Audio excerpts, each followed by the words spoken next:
Good morning, class. Today will be the lecture for Monday, March 30th.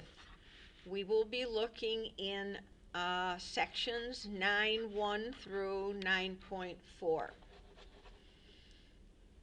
Let's look. I hope you were successful with what you did on the conversions. Remember, the more you do, the better you get at it. And once you should see how routine they are and how quick they are to do if you followed my conversion. But don't think because you have the actual numbers in front of you that it is going to be quicker. Remember, you want to know there's 12 inches in a foot. You want to know there's 16 ounces in a pound in order to be able to do those successfully. So today we're going to start 9.1, and we're looking at exponents, and we're going to look at order of operations,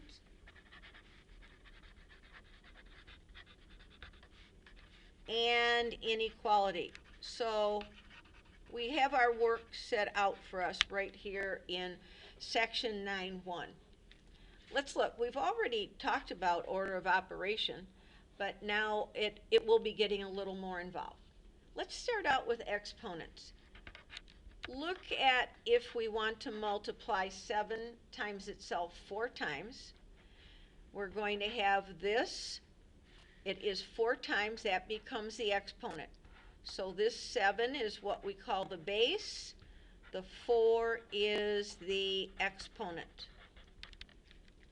We would say 7 to the 4th power.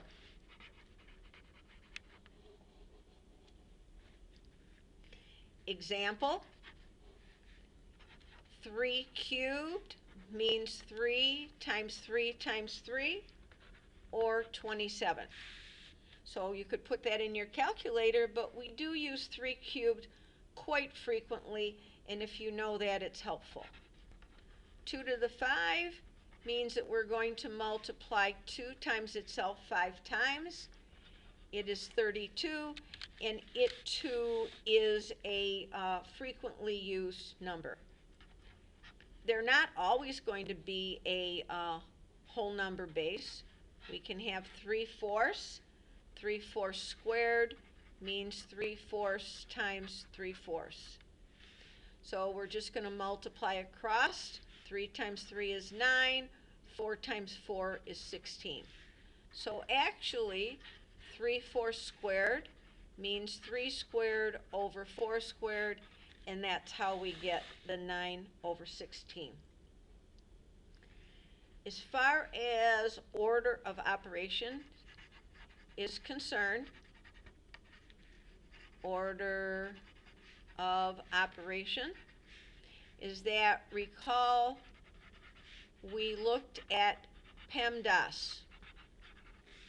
So that was parentheses, exponents, M stands for multiply, divide,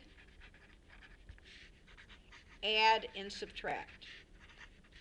So if I remember, you folks did quite well on the order of exponents. Remember, this does not mean that we multiply before we divide, because we're always moving from left to right. So we look to see how that is coming about. As we did before, I want you to have your textbooks open as I'm doing these lectures, because I'm giving you the page numbers, the section numbers, and the page numbers, and you can follow along much easier, and now you have the ability to replay any of these. Let's look. Let's look on page 606, and we're looking at number 2. Page 606, and let's look at 2A. This is a perfect example to start with. So I have 2 arithmetic choices, add and multiply. We're going to multiply first, so we'll do that first. We have 7 plus 24, and our answer is 31. Look at B. Well, let's look down at C, actually, here. Looking at C, I'm going to have 8 plus 2 left paren, 5 minus 1.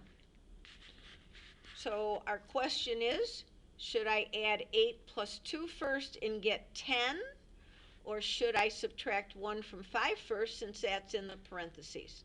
So this is what we have to do first. Parenthesis first, and that is a 4. Then I'm going to multiply, so I have 8 plus 8 is 16. These are not that difficult if you go through PEMDAS and if you practice several of them. Moving on down to D, 7 times 6 minus 3 left paren 8 plus 1. Lots of choices here, everybody. Multiply, subtract, inside the parentheses. Well, looking at PEMDAS, I'm going to do this first. So I have 7 times 6 minus 3 times 9. Multiply, subtract, multiply. So I'm going to multiply. I get 42. My order of operation is subtract. 3 times 9 is 27. So we have 42 minus 27. You borrowed 1.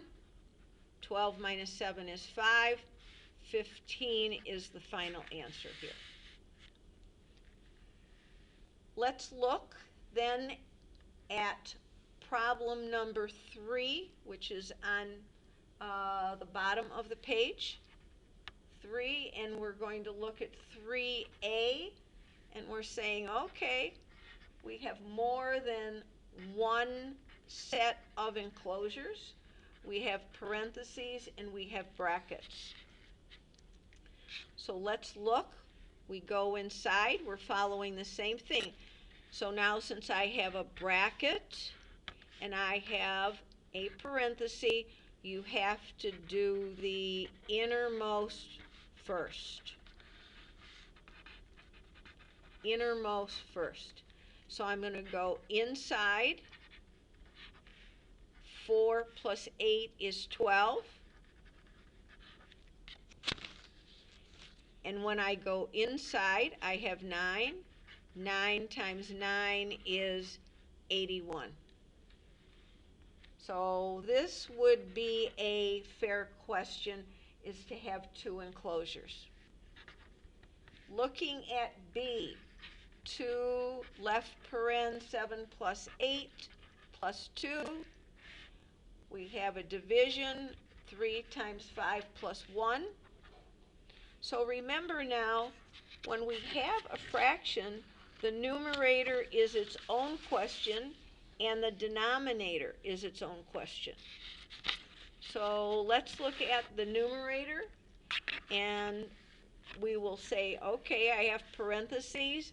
I have to go inside first, and going inside, I'm going to have 2 left paren 15 plus 2. I'm sticking with the numerator. I have to multiply before I add. 30 plus 2. Okay?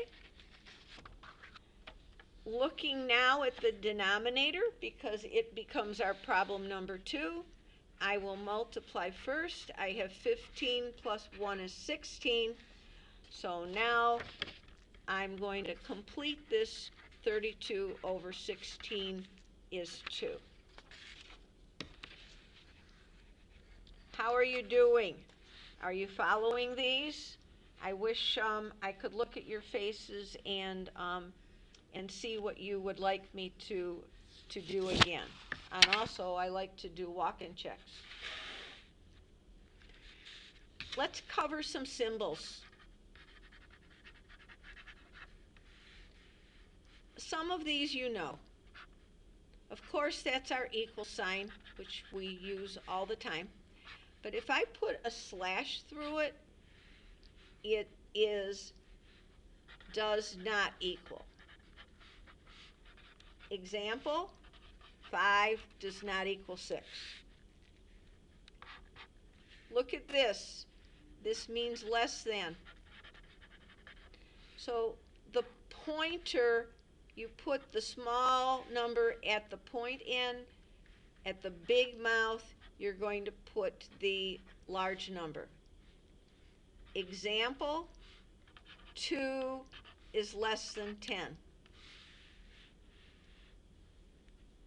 If I put half of an equal sign under it, this means less than or equal to.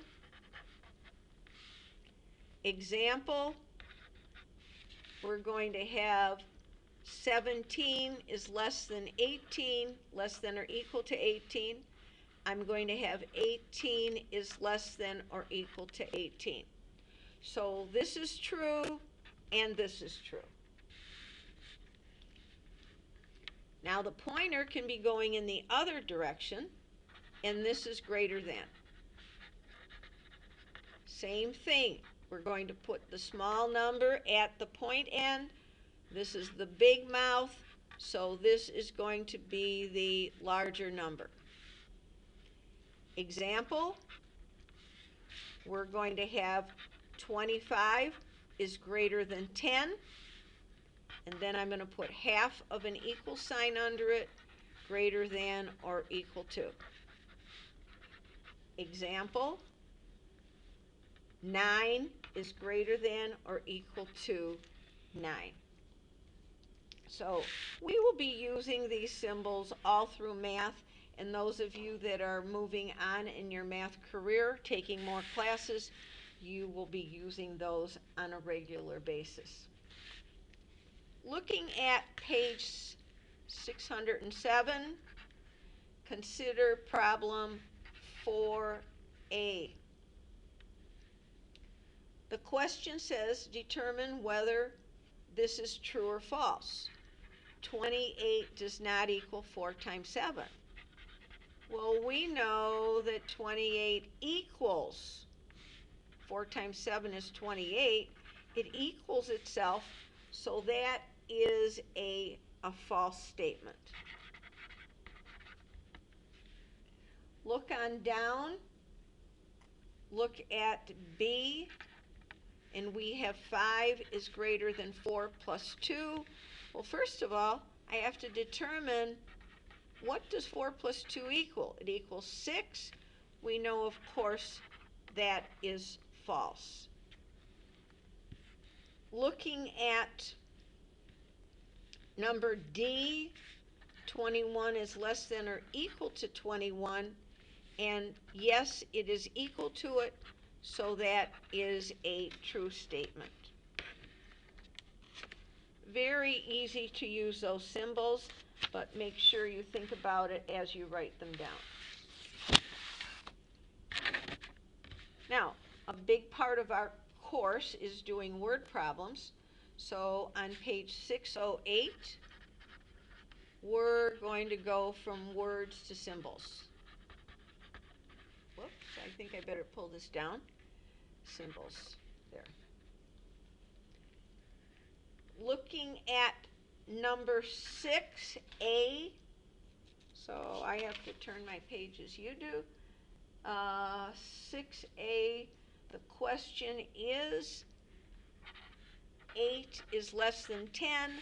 The question says determine, write each statement as another true statement with the inequality symbol reversed. So they want us to keep the same idea. This, of course, is a true statement. So we want to reverse the symbol. I went from less than to greater than, so I had to switch the order of the numbers as well. And let's look here on C. We have 2/3 is greater than or equal to 3/5. They're giving us only true statements. So now I'm going to switch the order 3/5 and 2/3. Do you see that the pointer is next to the 3/5, so the pointer has to remain next to the 3/5 as well.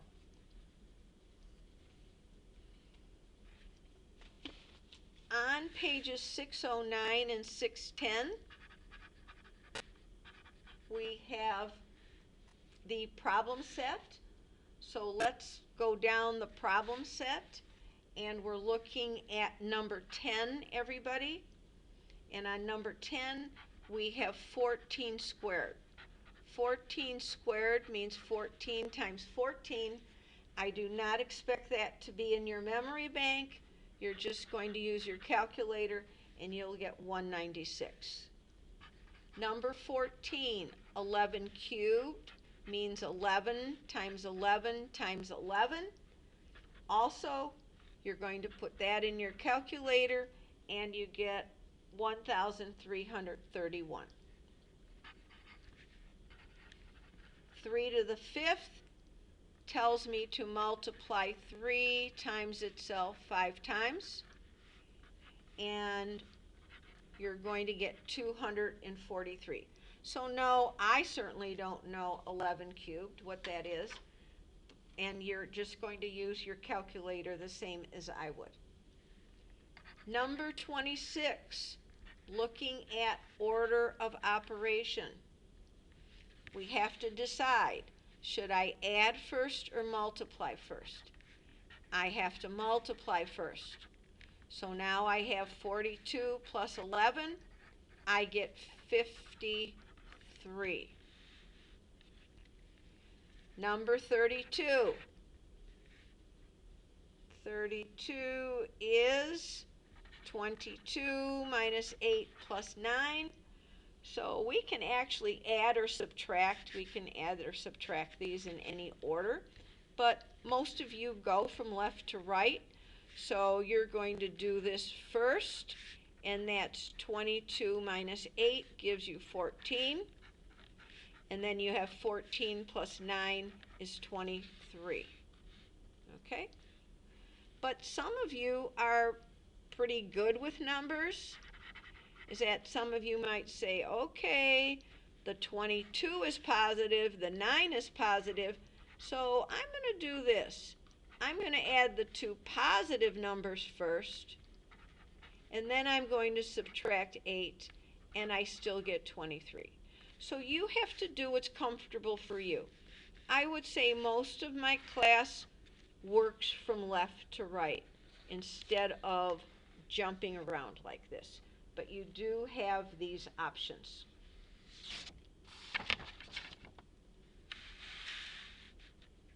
Look at number 34. 250 divided by 5 times 2. What does that equal?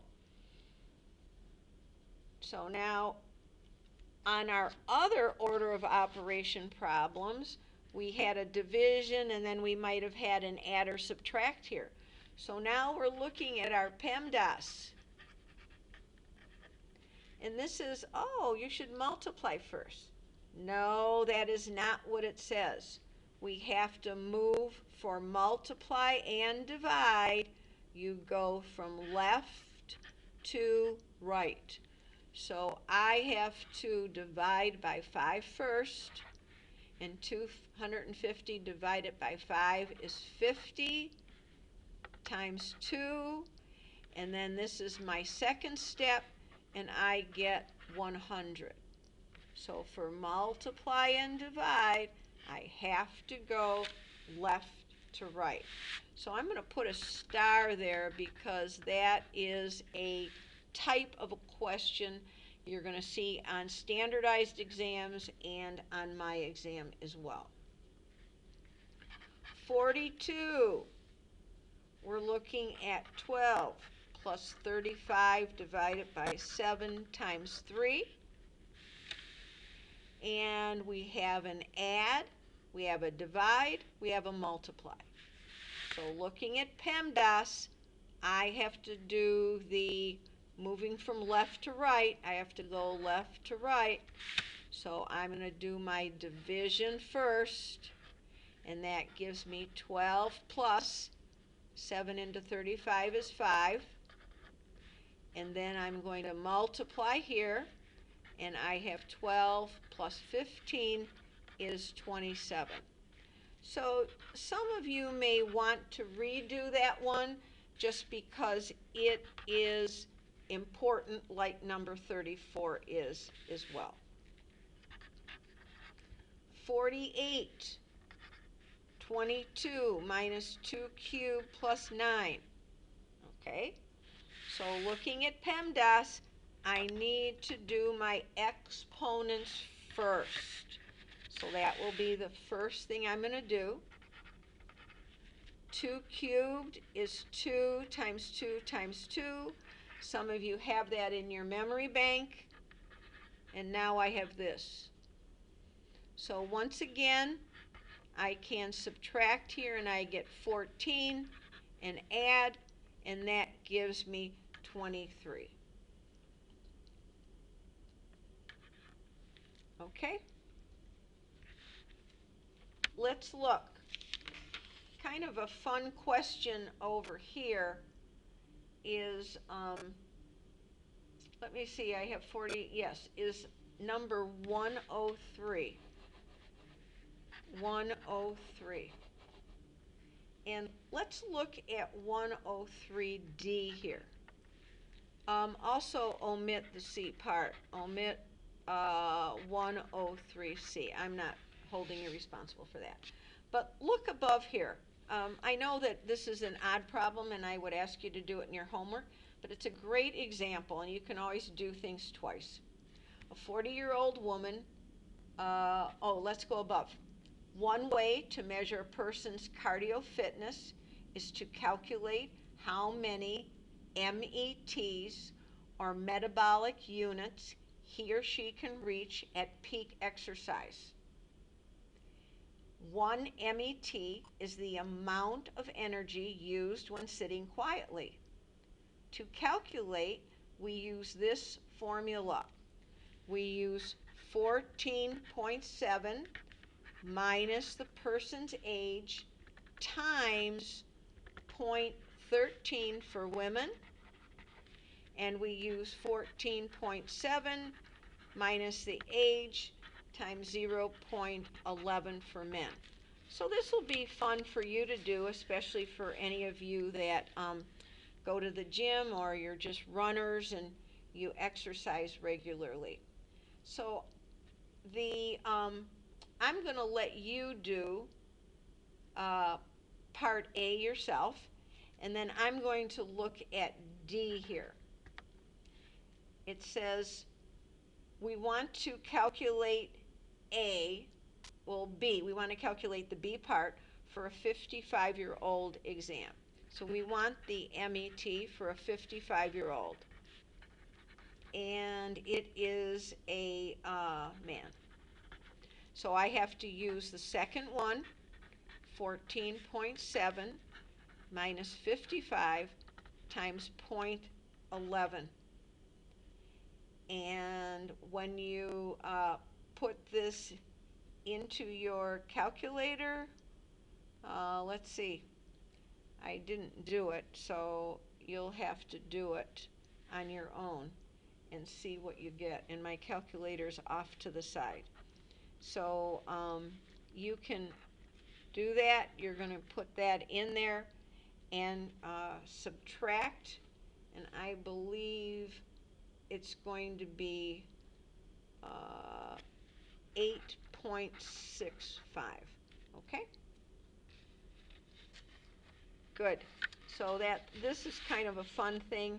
And so put in your age and just see what your MET is and see how you're doing there. Okay, I won't put my age in there, so not on this screen anyhow. So take care.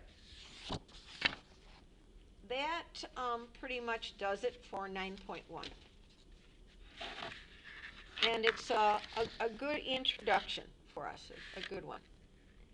In 9.2, we're looking at variables, expressions, and equations. So let's look. Variables. Variables are letters used to represent numbers. You know, in math we use a lot of X's and Y's, but we're not confined to those letters. For example, distance equals rate times time. We have different letters right there. An algebraic expression is a collection of numbers, variables, and operations, and so on. So an algebraic expression, that's where we're headed to, is that we're headed to our algebra section of this class. Examples of an algebraic expression are 2x minus 3, or we might see b plus 12, or we might see something like 8p squared plus 6 left paren p minus 2. So all of these, do you see we have letters x, b, p, we have symbols, subtract, add, multiply, exponents. These are algebraic expressions. All through math, we evaluate algebraic expressions.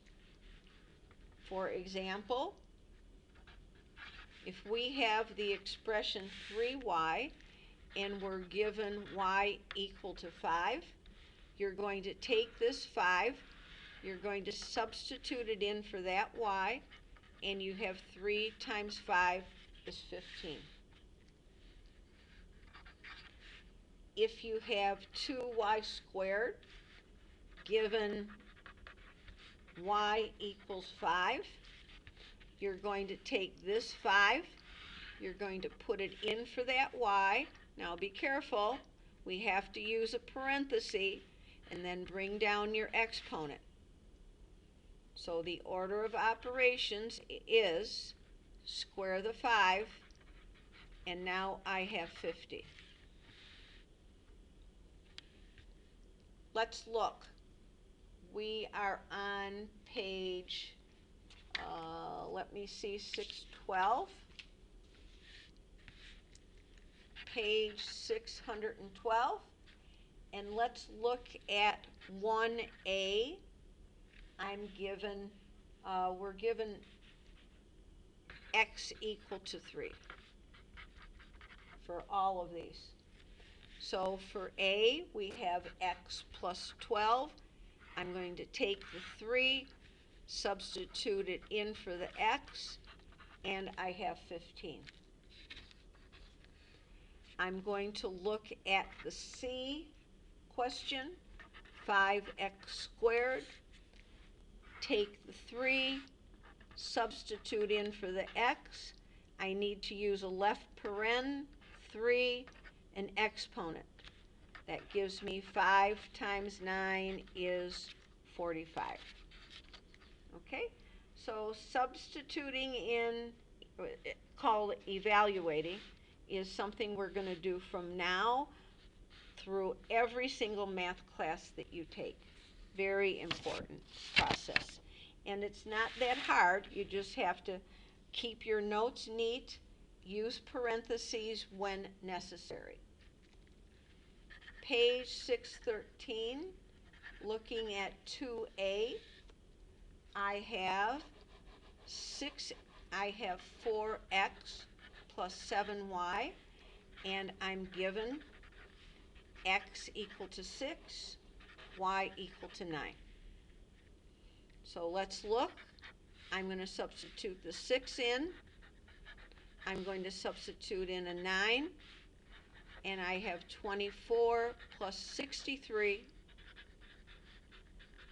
and that's going to give me 87. Okay? And the author asks you to, he gives you all those spaces to substitute in. Ours just looks like this. We don't have to make it any more complicated than that. Let's look at B. 4x minus 2y over x plus 1. We have our x and our y value. So I'm going to have 4 times 6 minus 2 times 9 over 6 plus 1. Remember, our numerator is its own problem, and the denominator is its own problem. So I'm going to look at the numerator.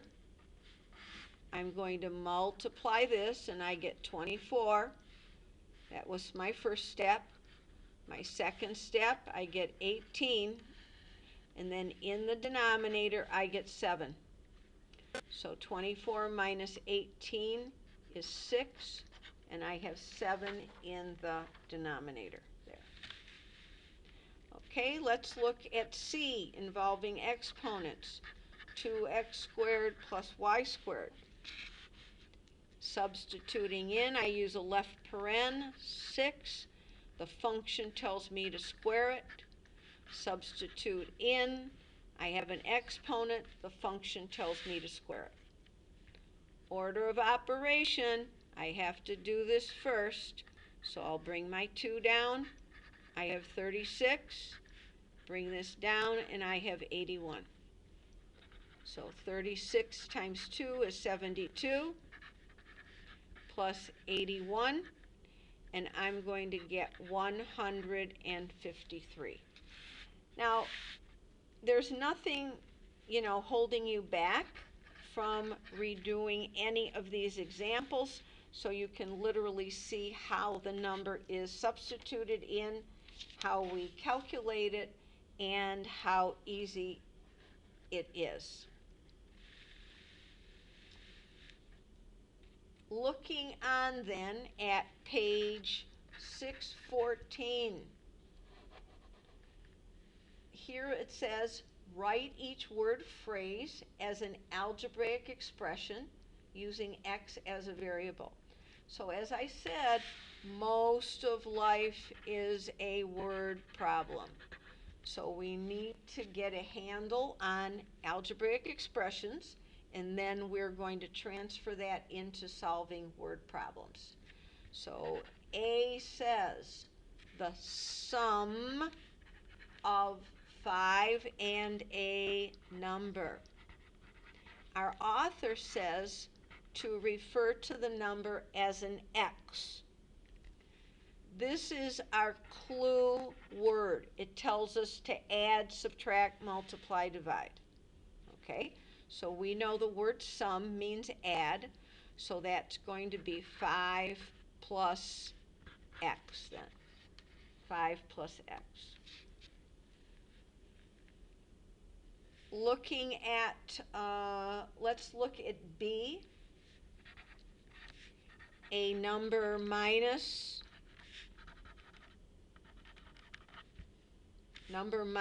4. The author tells us to use x for the number. Minus is my clue word. Minus tells me to subtract, and I have x minus 4. Okay, so those are a couple of warm-ups. Let's look at C, and C says a number subtracted from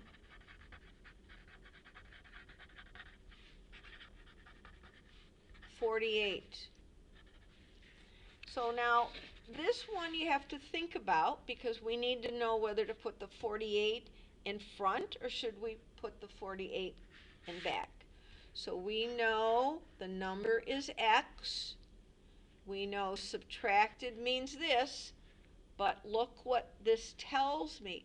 It says from 48.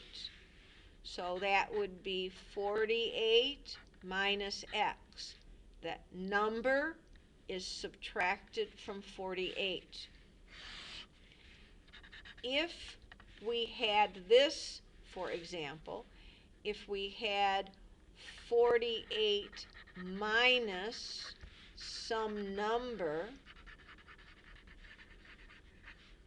that would be my x, this would be my minus sign, and my x would be here. But this says take it away from the 48. So 48, take away x there. It is a little bit trickier. So make sure that you understand that part. Looking at E, a number divided by 7. So my number is x. You could do this. You could say x divided by 7, or somebody might write x divided by 7.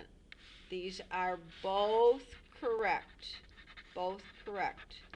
We know a fraction, we know that means divide. Good. Looking on down at 4, I mean, this is, pretty routine, going down, doing all these problems. If you were in the class, I'd be doing a walk-in check. So I do miss my interaction with you for sure. Look at 4b. We have 2k plus 3, and the question says, is this true? Is this true when k equals 7? Is it true when k equals 7? So I'm going to look at, this tells me to substitute in a 7 for the k, and that will be 2 times 7 plus 3. Does that equal 15? 14 plus 3. And we know that 17 does not equal 15, so my answer is no. So you do need to show me some work. In other words, when I grade the exam, you just can't say yes or no, because you have a 50-50 chance of getting it right. So you have to show that you substituted in the 7 and you determined that 17 and 15 were not equal. Okay? Now, looking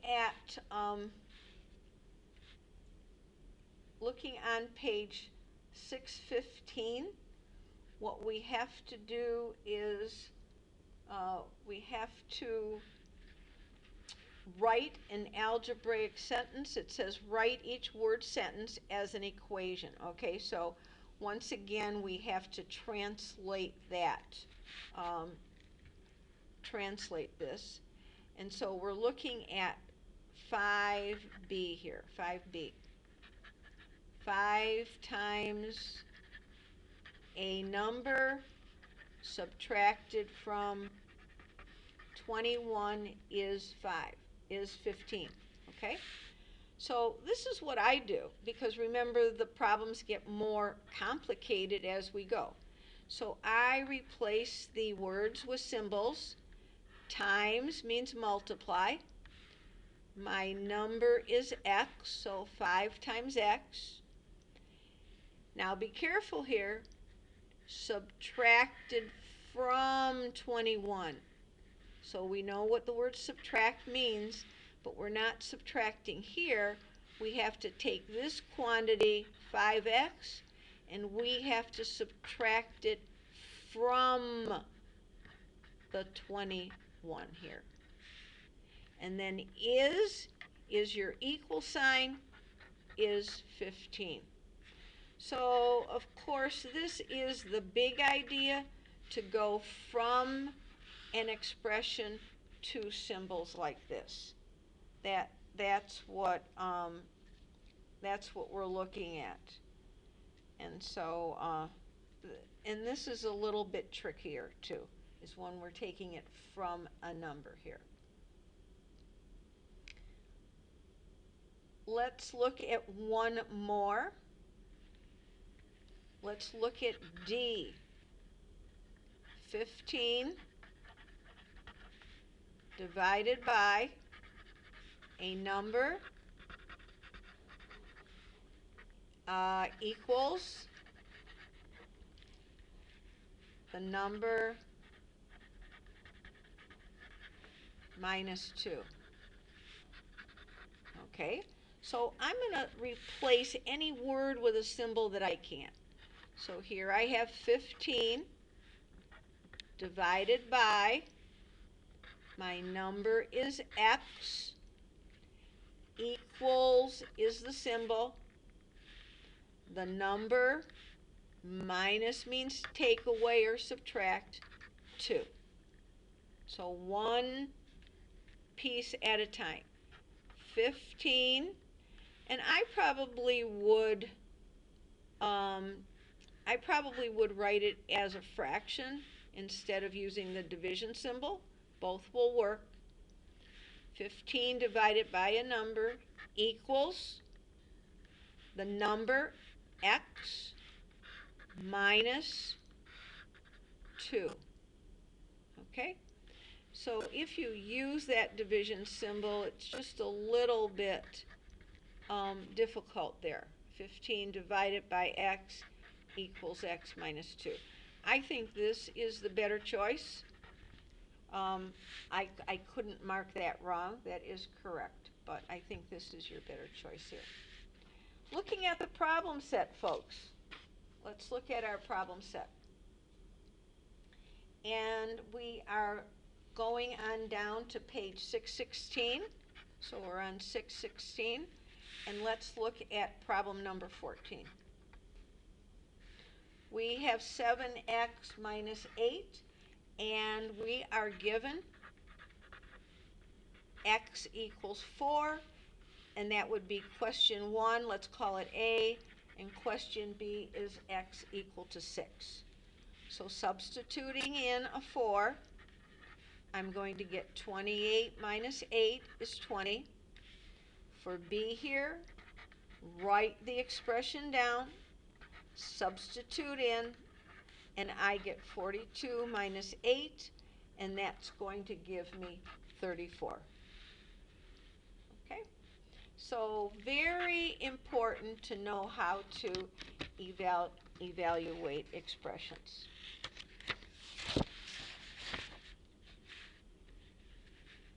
Number 20. Now, the expressions are going to get increasingly more challenging as we move through the section, but the process remains the same. And for A, we have x equal to 4, and for B, we have x equal to 6. So I'm going to take this 4, and it's going to go here and here, and I get 4, left paren 4 minus 1 over 3 times 4. 16 minus 1 over 12, 15 over 12. Am I done? Remember, always lowest terms, divide by 3, and we get 5/4 for number 20. For part B, write the expression down. Don't skip steps. I'm going to substitute in. I'm going to substitute in a 6, and it looks like that. So now I have 24 minus 1 over 18, 23 over 18. Am I done?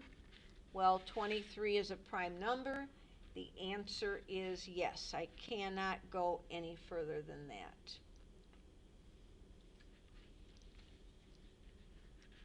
Now, the next group above number 25,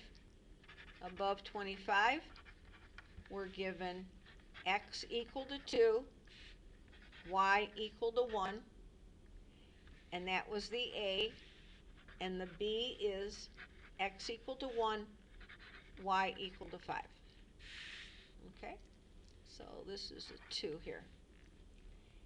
And let's pick up problem. We always want to start with something that's reasonably easy. 8x plus 3y. So I'm not going to do A and B for all of these, but I will do one of them, okay? So here we have A. I'm going to substitute in the 2 for the 8, and I'm going to substitute the 1 in for the y. 16 plus 3 is 19. And you do the same thing for the B there. I think you can do that. Moving on down, let's look at let's pick up one in the middle here. Perhaps we'll pick up number 34, where we have 4x plus 3y minus 1 over 2x plus y. And I'm going to use these two values again, and that's going to give me 4 times 2 plus 3 times 1 minus 1, and 2 times 2 plus 1. Simplifying, I have 8 plus 3 minus 1 over 4 plus 1. 11 minus 1 over 5. 10 over 5 is 2.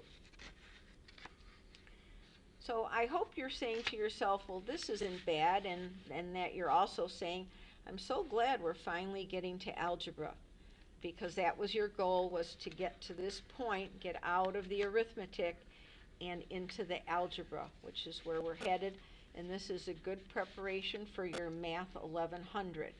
So you don't want to skip any of this, because Math 1100 is going to have all this substituting in as well. Okay? Moving on down, let's look at problem number 38. And on 38, we have x squared plus 1 over 4x plus 5y. I'm going to use the second one. I'm going to use the b substituting. X equals 1, y equal to 5. So that's going to give me 1 squared plus 1, 4 times 1 plus 5 times 5. 1 squared is itself, 4 plus 25, and we get 2 over 29. Am I done? Absolutely, 29 is a prime number. Good. So that is all of the substituting in. Now we're moving on down, and we're going to write algebraic expressions. So I can't tell you how important this is, because we have to write algebraic expressions in order to do word problems. So on 42, we have 15 times a number. So once again, I'm big on doing this. 15 times my number is x, so my answer is 15x. 48, difference of 6 and 3 times a number. So let's look. My number is x. 3 multiply. So here I have 3x. But I have to be careful here now. It says the difference of 6, so I bring down my 6. And difference tells me to subtract. So my answer is 6 minus 3x. The difference between 6 and 3x, or 3 times the number. It looks like that. Okay?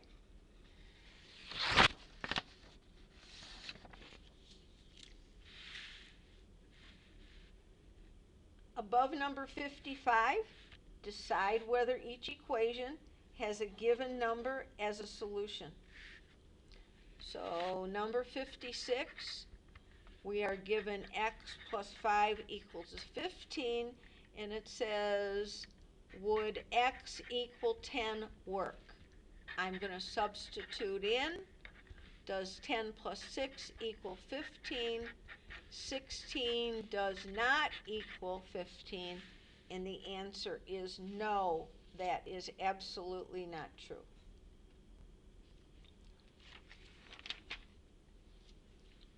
Turning your page, number 68, a number minus 3 times, a number minus 3 equals 1. So we don't have this word in here. We have the word equals 1. Here's my number, is x. So my number, minus is subtract. 3 equals 1. So equals is always your equals sign. Very important that you can go from the expression to writing an equation here. 70, a product of a number and 3 is 6. Here's my number x. Product tells me to multiply. So it's telling me to multiply the number and 3. So multiply gives me 3x. Is my equal sign, and I get 3x is equals 6. Okay, very important that you know how to do those. So class, I can't reiterate enough that, I can't control how you do the test at home, but it will have a time limit. So you won't be able to be paging through and looking at your notes and saying, how did she do this? How did she do that?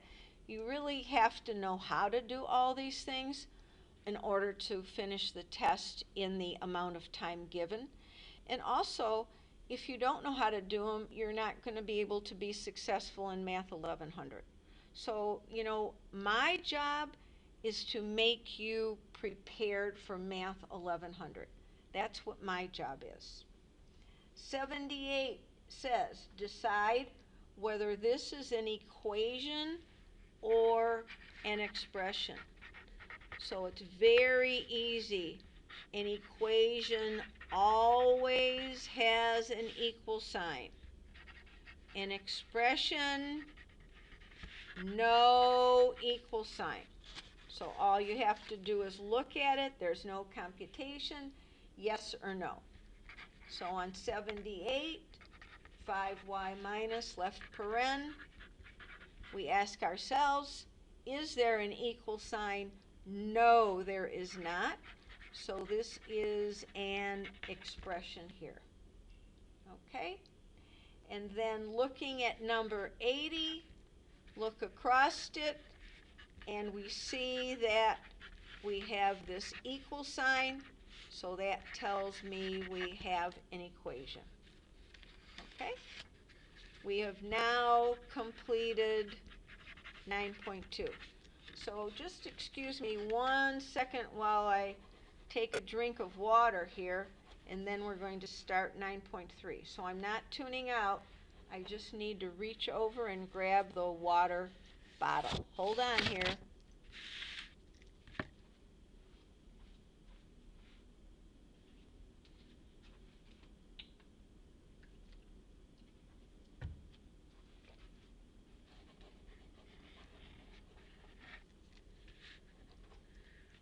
Starting 9.3. Real numbers and the number line.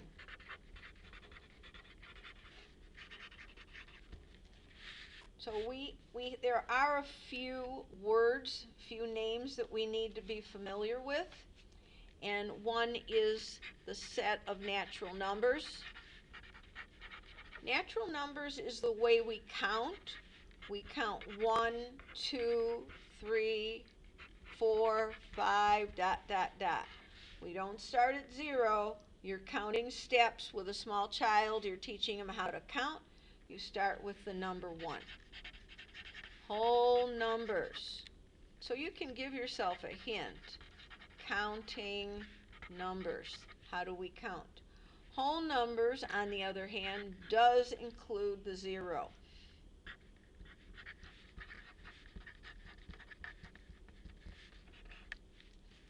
Okay? Then we have integers. Okay? So the set of integers is going to be a whole different ball game. I will write it down, then I will explain where they came from. They can be negative numbers. And then the rest are the whole numbers. Dot, dot, dot. Looks like that. So let's look at these negative numbers here. Let's look. So this is what's called a number line. That's our number line. I'm going to make this part here, this is going to be my 0. And, whoops, and what it does is that it separates the positive numbers from the negative numbers. To the left of that 0, all these numbers are minus. 0 is a non-positive, non-negative number. Non-positive, non-negative number. So let's look what we're talking about here. So this is a huge idea. If you've never worked with negative numbers before, it's huge. So this is my 0. To the right, I'm going to have 1, 2, 3. And going to the left, I'm going to have minus 1, minus 2, minus 3. So 0 is not positive, and it's not negative. So you need to know and understand the number line.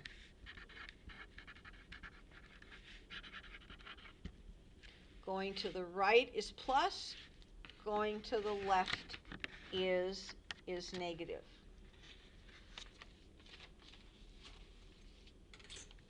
So let's look. This section here is brand new information.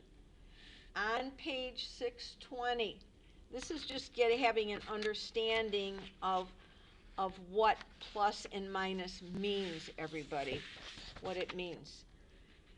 When we have a balance in our checkbook, in other words, you subtracted everything, and you say, oh, I have $320 there, a balance would be a plus. Well, it can be plus or minus, but if we have $320, that would be positive. But also, if we spent more money than we had in the checkbook, then of course that would be a negative balance. When we spend money, that is subtracting. When we work and we earn money, that is a plus here. When we climb up a mountain, you know, if this is 10 feet and this is 50 feet here, when we climb up like this is positive, going up, but we get to the top and we have to go down to get to the ground level. Going down is a negative direction. So we have to have an idea about that. Let's look.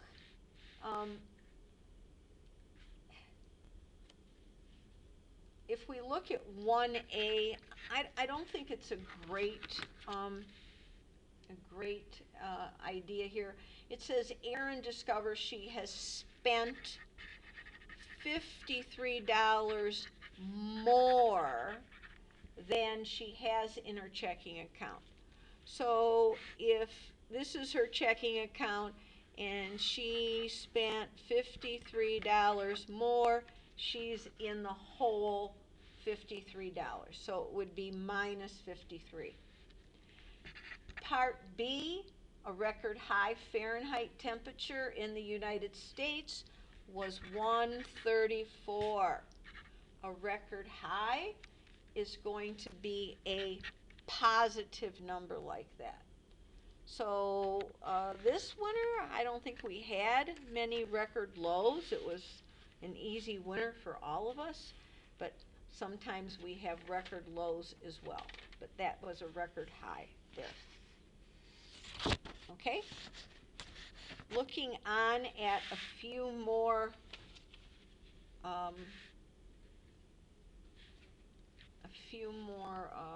vocabulary words. Let's look at this. We haven't done a lot of vocabulary in Math 1050, but now we're hitting a few vocabulary words that you need to be familiar with.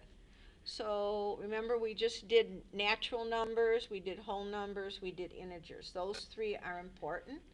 So let's look at what we call rational numbers.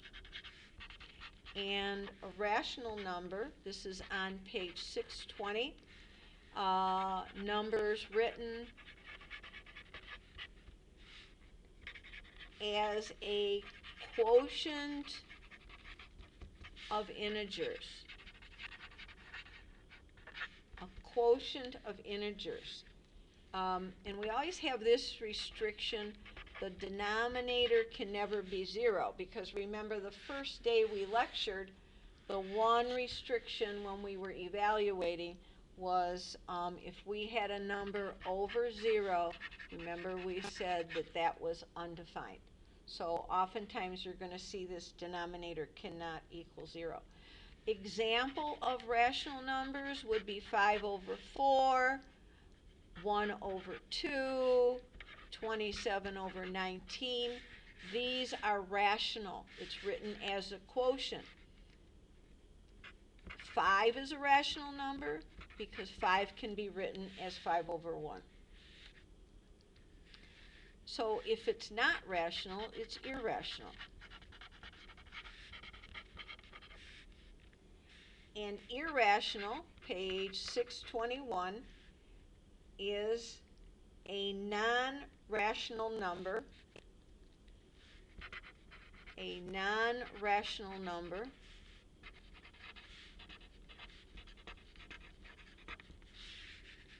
represented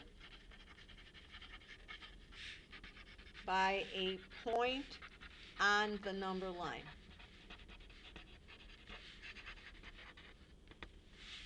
Okay, so we have our number line, and here's our 0, and here's our 1 and our 2.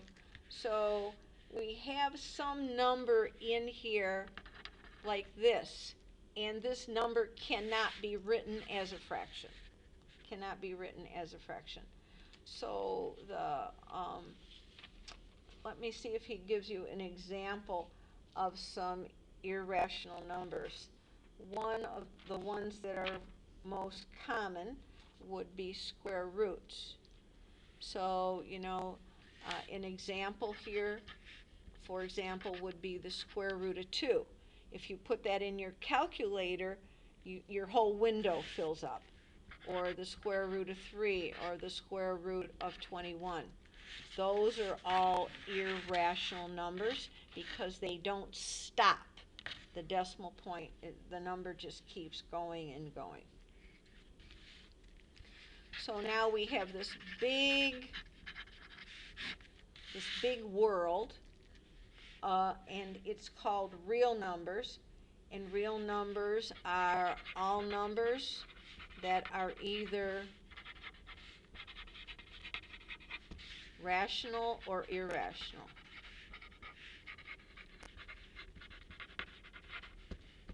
All numbers that are either rational or irrational. So here's our world of numbers. We're dividing them some are rational, and some are irrational. Actually, we have more irrational numbers than we have rational. I could have made it the other way around, but it's fine. It just shows you that the whole big thing, the whole world is real. The whole thing is the set of real numbers, but it's divided into irrational and rational.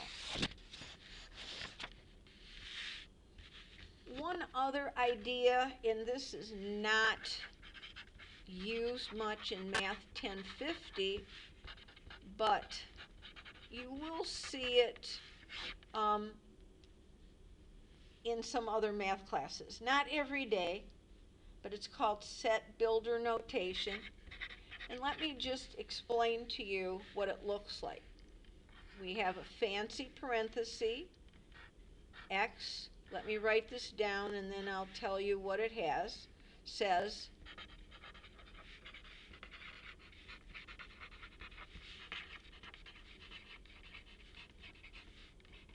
okay, so the way we read this out, this fancy parenthesis is the set of all, then whatever this letter is, x.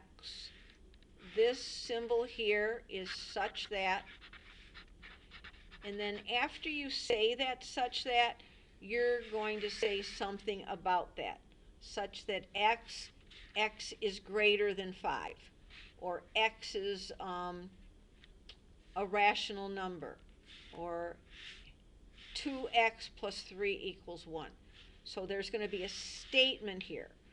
The set of all x, this says such that, and then you're going to name some kind of a property, or you're going to name an equation or something like that.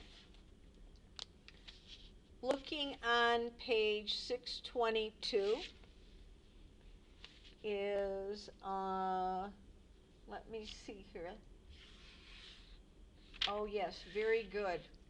Page 622, we're looking at number 3. This is exactly a test question. Not the same numbers, but this is how I would ask this. And we have -7, -4/5. We have 0, radical 3, 2.7, comma, 13. So this is exactly the question I ask on the exam. And then going down, A says to name all the whole numbers. Well, in order to name the whole numbers, you have to know what the whole numbers were. And so let's just quickly look back. The whole numbers started with 0 and then the natural numbers. So we're looking at that, and we can do 0, and then nope, this is not, nope, that's irrational, nope, and then number 13. So the reason we would write it like this, it means, in fact, I don't know if the author expects you, no, he doesn't use set notation, so you don't have to. So the book just has 0, 13, and so we'll stick with that. Next term that you might get into set notation. So whole numbers. The next one is integers.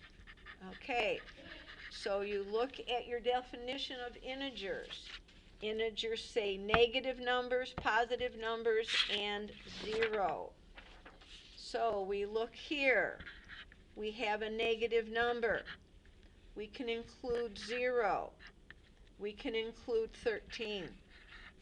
So in addition to these two numbers, we were able to add in the -7. Looking at rational. So rational means I can write it as a fraction. And so we can write -7 as a fraction. I have a fraction here, minus 4/5. I can write 0 as a fraction, 0 over 1. So that's rational. I cannot write radical 3 over 1. 2.7, I can write 2.7 over 1. That would be 27 over 10. So 2.7 will work, and I can write 13 like that. And then D, irrational. So everything that's not rational has to be irrational. The only thing that we didn't use was that radical 3. Okay, and I keep using set notation, but you don't have to. You can just list it like that, radical 3. So this, I'm not going to ask you to regurgitate the definition of whole, integer, rational, irrational, but I'm going to ask you to recognize them. So that's why my question is designed exactly the same way here. So this is what you need to know about, is how to recognize. Another idea in this book, page 623, is what we call the double negative rule. So double negative is exactly what it says, minus x equals. So the way I say this is I say the opposite of negative x is, so the opposite of negative is positive x, and it looks like that. Example, minus a negative 3 is positive 3, the opposite of negative 3. Opposite of negative 1/2. So I have to go, the opposite of minus is plus, and you have positive 1/2. We also have this vocabulary word called an additive inverse. And an additive inverse, simple. Change the sign. Okay? So the additive inverse of 7 is minus 7. Okay? The additive inverse of minus 16 over 3 is positive 16 over 3. Not any trickier than that at all. Now, look at absolute value. This is pretty important, is looking at absolute value. Page 624. Absolute value is the undirected distance between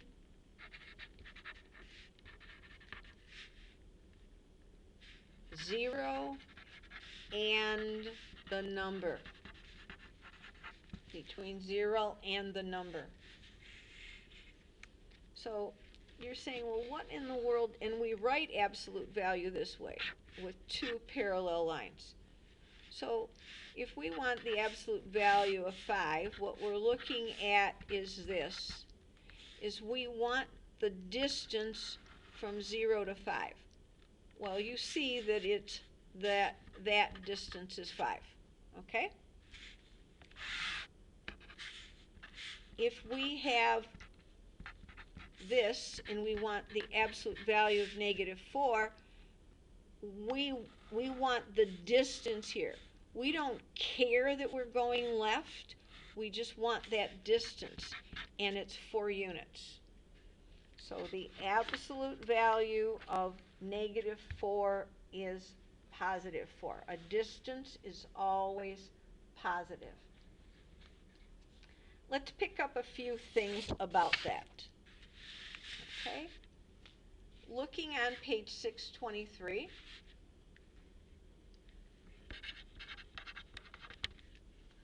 we're looking at A. We're looking at A here. And we have minus 2 is less than 4. And the questions say, determine whether each statement is true or false. So you would want to draw a number line like this, and you would say, well, I kind of want to have a resource here. So I'm going to look at my number line, and I'm going to say, okay, minus 2 is here, and 4 is over here. Does everybody see that minus 2 is to the left of 4? So yes, that is absolutely true. B, we have 6 is greater than minus 3. So my 6 would be over here, and my minus 3 is here. So 6 and minus 3, yes, 6 is larger than minus 3. It's to the right of it, of the negative 3. That is true. And then C, let's look at this. Minus 9 is less than negative 12. Well, I better look at my number line. So 1, 2, 3, 4, 5, 6, 7, 8, 9, 10, 11, 12. So my question is 9 on the left-hand side of minus 12? No, this is a false statement. Minus 9 is greater than negative 12 for sure.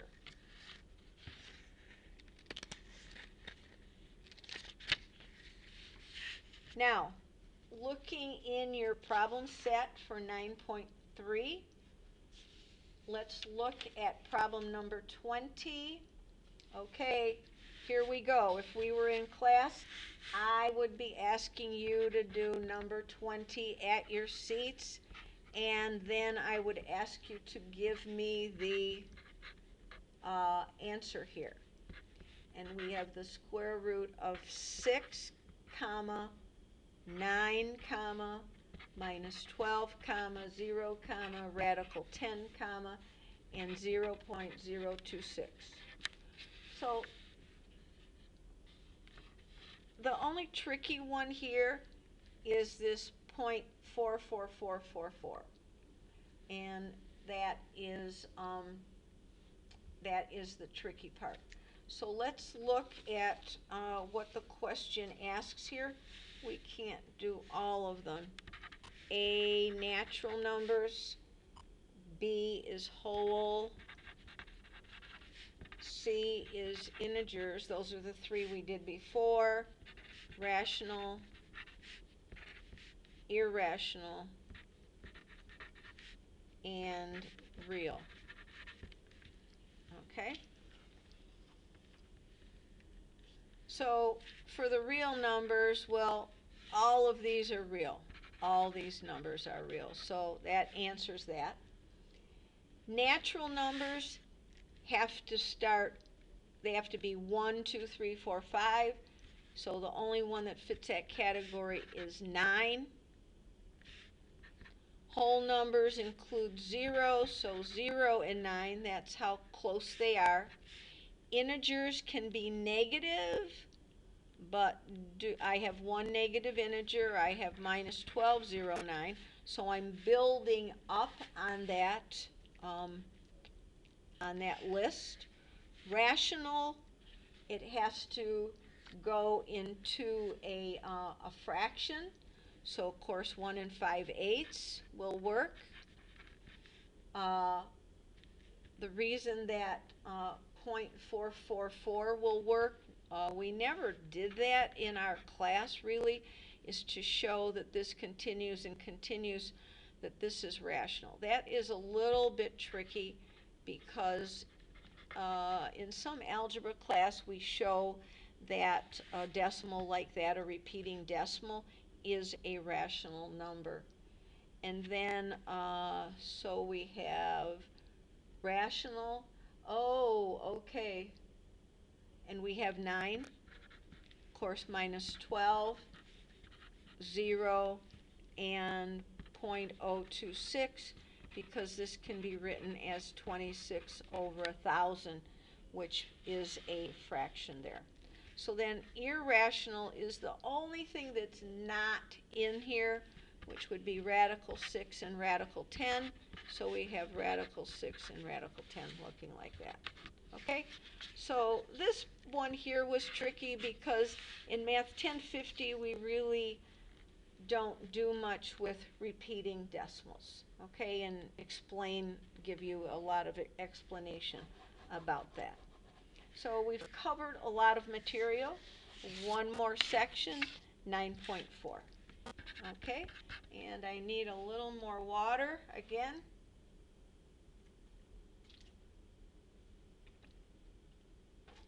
So let's look at adding real numbers. Of course, we need to know how to add, subtract, multiply, and divide. So let's look here, and let's think about this. First, we can add numbers with like signs. To add numbers with like signs, you're going to find the sum of their absolute values and use the given sign.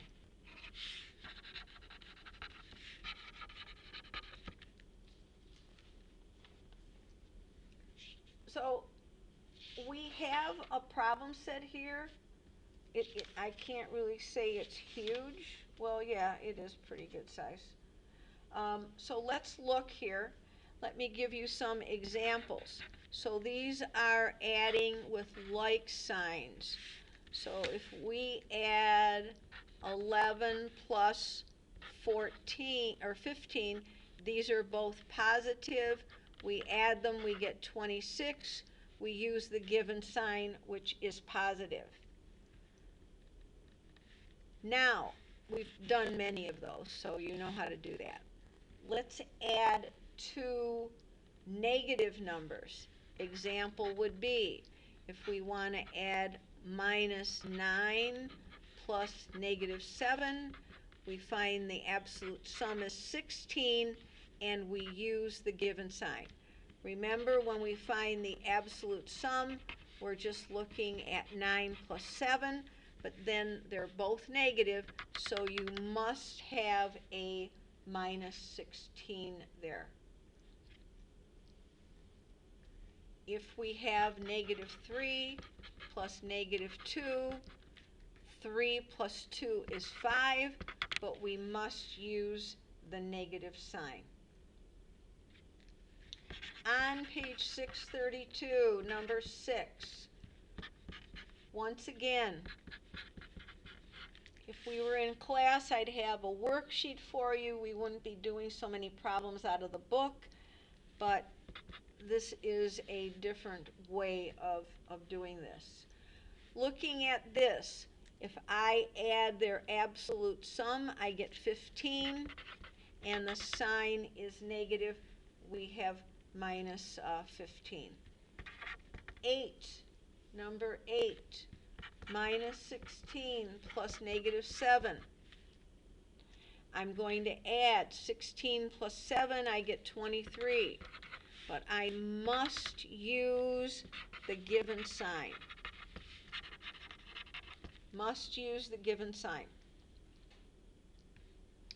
And then 26, on number 26, I have minus 21.3 plus negative 2.5. So this just shows you it doesn't make any difference if we have whole numbers, if we have decimals, if we have fractions. The rule does not change. So what I have to do is I have to add 21.3 plus 2.5, and I get 23.8. But the given sign is negative, and we have negative 23.8. So adding numbers with like signs, you add the absolute value, and you use the given sign. So now you're saying, well, what if the signs are unlike? What are we going to do then? If the signs are unlike. So, to add numbers with unlike signs,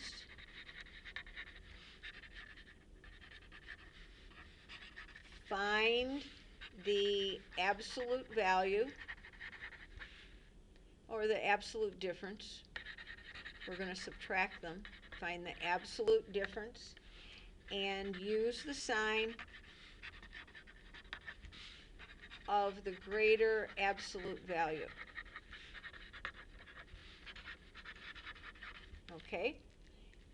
To add numbers with unlike signs, find the absolute difference and use the sign of the greater absolute value. Looking on page 630, number 4, A, minus 8 plus 2. So we could also write that as minus 8 plus 2. And you would say, okay, I'm going to subtract these. I get 6. So is it positive 6 or negative 6? Okay. The greater absolute value was negative. So my answer is minus 6. You don't have to stick with a horizontal representation here. Looking at C, we have 17 plus a negative 10. So we're adding numbers with opposite signs, unlike. So this actually looks exactly like a subtraction problem. I don't think you need to make it any harder. Just write it like that. Your answer is 7. We don't expect you to make them more harder than they are. Let's do E, for example, here. Let's do E. Minus 9.5 plus 3.8. So you're looking at this, and you have minus 9.5 plus 3.8. So what you're doing is you're finding the difference, which means subtract. I borrowed 1. 8 minus 3 is 5. And I have to use the sign of the larger absolute value. So my answer is negative 5.7. So these problems you have to spend more time on. You have to spend more time on if the signs are unlike. Okay? Now, looking at, I believe number 5 has some brackets here. Perfect. On page 631, here we have brackets, and you have 2 plus 7 plus negative 3. So you might say, well, that's complicated because I have brackets and I have a parenthesis there and I have positive and negative numbers. But no, we're going to do PEMDAS. We're going to go inside first. So inside this problem just is 7 minus 3. So that gives me 4. And then 2 plus 4 is 6, like that. Looking at C, we have minus 9 plus negative 4 plus negative 8 plus 6. And we're looking at PEMDAS, so I'm just going to bring this down because we need to concentrate inside here. So this is step number 1. And I now have, you can write it as minus 8 plus 6, or you can write it as 6 minus 8. So we'll stick with the order here. I'm going to cover this up. 8 minus 6 is 2. Use the sign of the greater absolute value.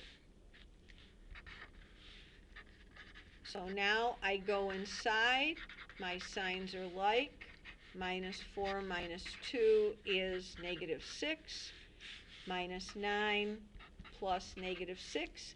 I simply cover up the signs, I get 15, and I use the sign of the greater absolute value. Okay? So now we certainly have done a lot of problems, and we just have a few more to do on this problem set here on 9.4. So let's look on page 632, please. On page 632, looking at number 14, we have minus 13, and we have a plus 6. You're going to find the difference, which is 7. Use the sign of the greater absolute value. Number 16.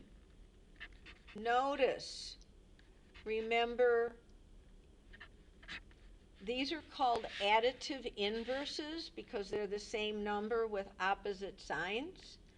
So when we find their opposite sign, so you subtract, we get 0. Of course, 0 does not have a sign. But when you add additive inverses, you're going to get 0 there. Now, 24, we have 1 3/8 plus a negative 2 1/4. Okay? Well, first of all, we need to write that in, we have to find a common denominator, so I'm writing it vertically. And the common denominator of 8 and 4 is 8. So I have, 4 and 8 goes 2, times 1 is 2. So what we're going to do, this problem is a little bit more complicated than I thought because we're going to have to borrow. And so now we have 2. I always put the larger absolute value on top. Okay, so I can't take 3/8 from 2/8. So remember, I have to borrow 1, which is 8/8. That became a 1. 2 plus 8 is 10. Subtract 1 3/8. Let's see, 2 plus 8 is 10. And I am subtracting this. The ones add out. 10 minus 3 is 7/8. So a little bit more challenging because we had fractions, we had to find a common denominator, and then we had to borrow a 1. So everything that could have been thrown in was thrown in. On 30, 13 plus negative 4 plus negative 5, I go inside. The signs are like. So I find their absolute sum, which is 9. I use the given sign. 13 minus 9 is 4. And it looks like that.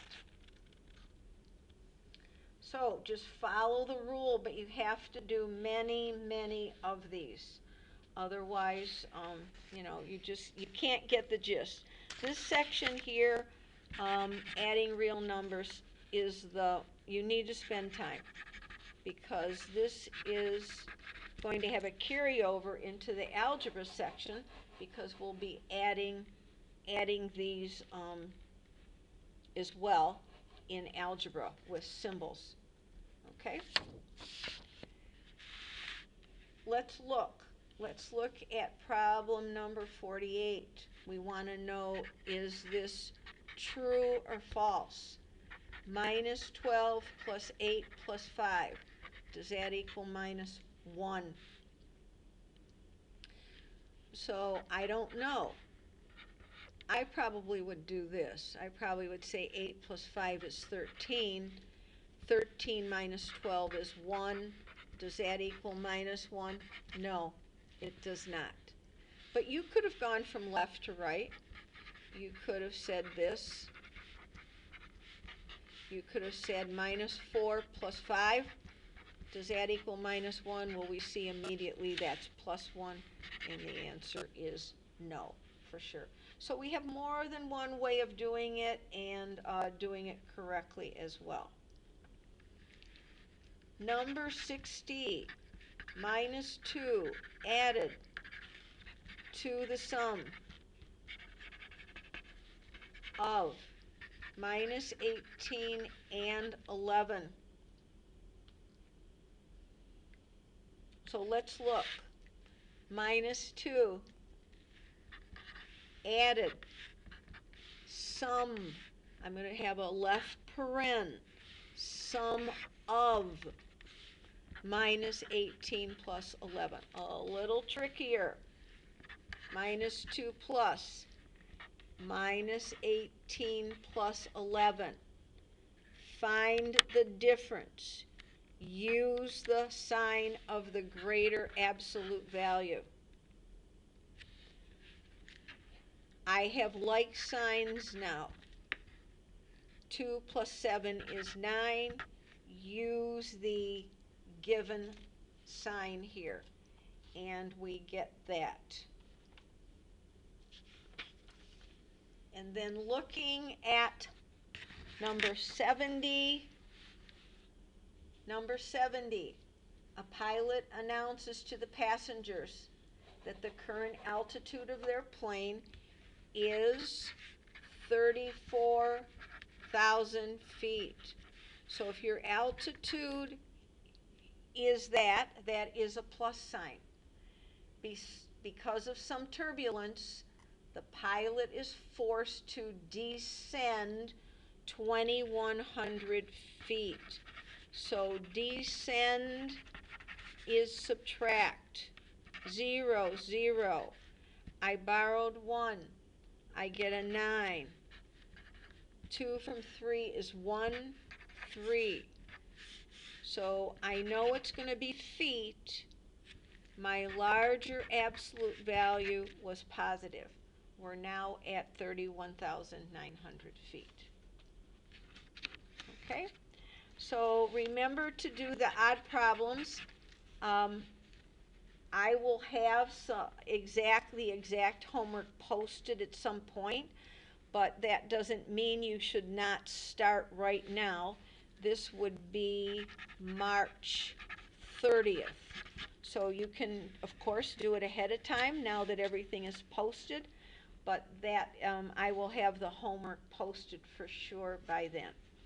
So thank you for attending this session. It was a long one, but and we covered a lot of important material going into algebra. So I will sign off now, and I hope that I hear from you folks. I only get a couple emails, just an occasional email, but if you at least tell me that you logged in, that would be helpful to me. It's not so successful of getting these videos up onto D2L, so you might be restricted to doing them on YouTube.